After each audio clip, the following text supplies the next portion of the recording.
আসসালামু আলাইকুম সকল আপু ভাইরা সবাই কেমন আছেন? আলহামদুলিল্লাহ আমি আপনাদের বোন অনেক ভালো আছি। আজকে বিকেলবেলা সবাই যেহেতু বাসায় পরিবারের সবাই একসাথে বসে বিকেলবেলা পেয়ারা মাখা বানিয়ে খেলাম।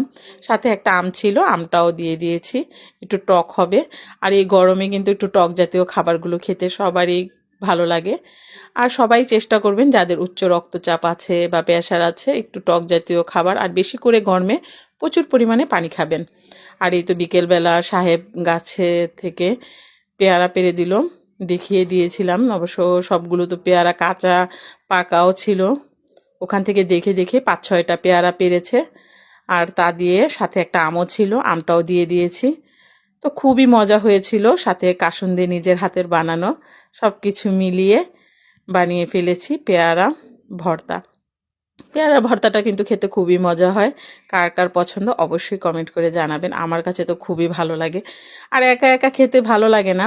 আমি যখনই গাছে বা পানি দিতে গেলে একটা দুইটা পাকলে নিজে এনেই খাই, কিন্তু একসাথে এরকম বসে খাওয়া হয় যখন ছুটির দিনগুলো থাকে ছেলেদের, সাহেবের বাসায় থাকলে। আর নয়তো ওইরকম একটা গাছ থেকে পেড়ে খেলাম গাছে পানি দিতে গিয়ে। কিন্তু একসাথে বসে খাওয়ার আনন্দই অন্যরকম। আর মাশাআল্লাহ পেয়ারাগুলো কিন্তু খুবই সুন্দর, দেশি পেয়ারা বলে কথা, স্বাদও অন্যরকম। প্রবাসের মাটিতে এই এক শান্তি, যে খাবারগুলো আমাদের বাঙালিদের পছন্দ, হাতের কাছে পেলে আনন্দের সীমা নেই। আর এই হচ্ছে কাসুন্দি নিজের হাতে বানানো পেয়ারা আম মাখা, খেতে তো খুবই মজা হয়েছে। কার কার জিভে জল আসছে চলে আসুন, তাহলে পাবেন। অবশ্য আমরা বিকেলেই খেয়ে ফেলেছি, ভিডিওটা দিতে একটু দেরি করেছি। সবাই ভালো থাকবেন, আল্লাহ হাফেজ।